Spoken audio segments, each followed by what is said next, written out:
sang lui giải thiểm ar ấy là thế cái chana hey gan thok ani hi gan la kwa la nga so lai sa sam sai da ta hey chen pa wala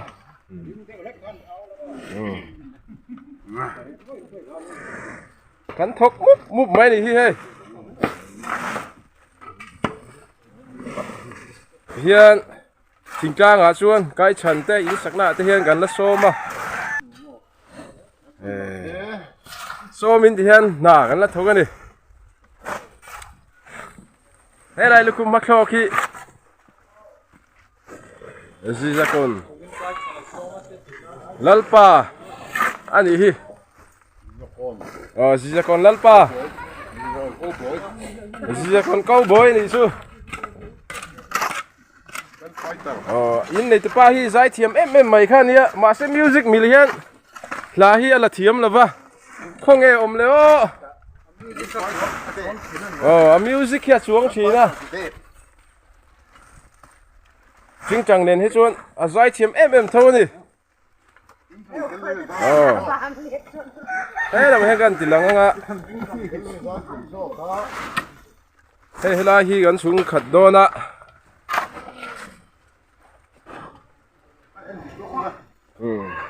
hey chuyện bà vợ hen en địch đôi anh đi chứ ui té po hier rồi lạc lang về anh đi đôi đi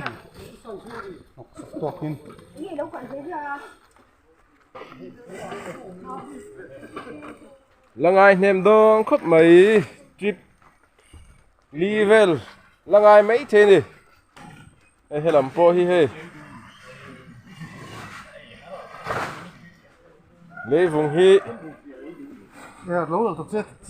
lạc mấy tù hi ôm là va nó chắc lẽ bây giờ bon nó tụt gì ra còn câu bồi hết đi va là hiền pui ta cái này pui ta rồi pui lẽ mày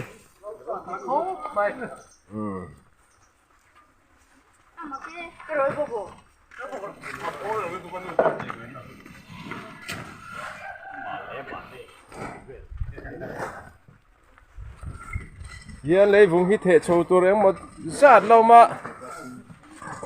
cái dầu chép tôi này đắt đi mà cho cái dầu đó phim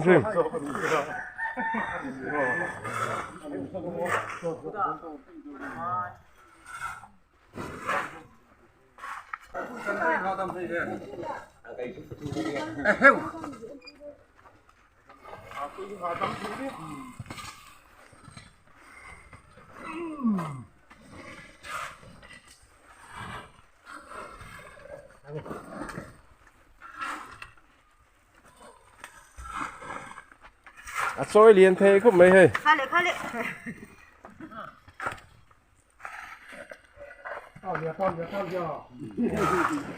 Bahubali yang về chắc này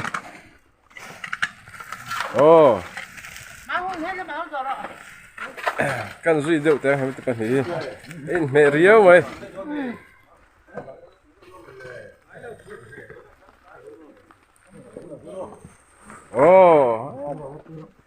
anh thề declare mày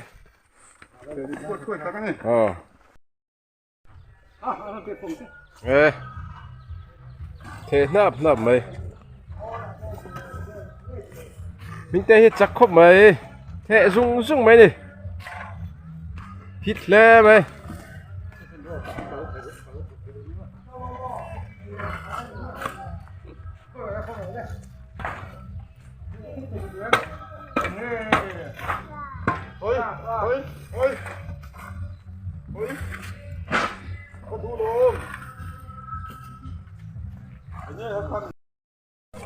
nula mà mồm pin nó thế rắc mày chắc thur về mày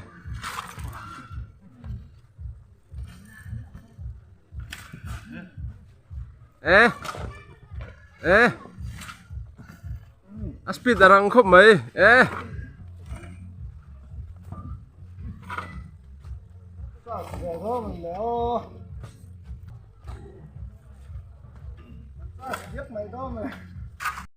đầy tắc tắc rồi này cái này tắc lỗ ngay tắc mấy nè mi tiền nạt thọc nó làm cho nó bụi chốt rồi này nè vậy là nè subscriber tụi tôi xong về đó ta vút thuốc tao mẹ vút cho cái này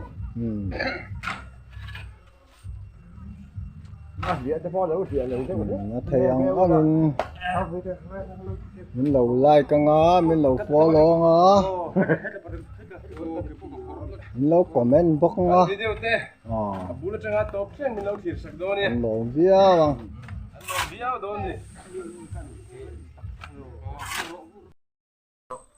hey con xuống dấu to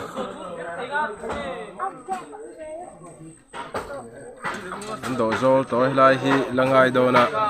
chip mình một giật chip thum mình một chip bị về rồi ngày mấy thế à ni ác là to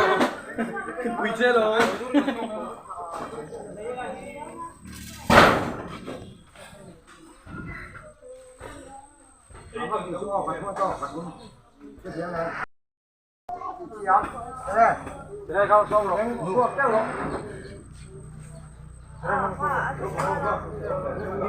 ê lại tiếng in này tụi nuôi nè in này tụi nuôi ilom em ok mà mua đâu किधर खा के आया खाना खा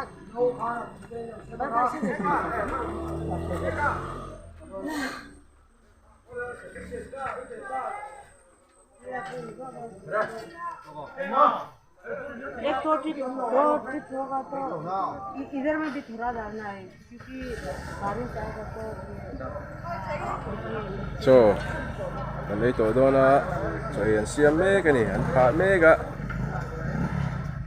सिर्फ इधर डालना है रात में वो खाना खा के जा so còn đi mấy cái đi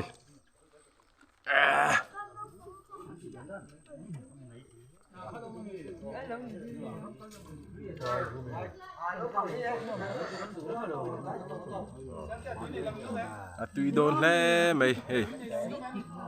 arsa để alu cần pol anh ạ tùy đồn này pop pop rồi khác là lần đồn chia sẻ đến quỷ ám đi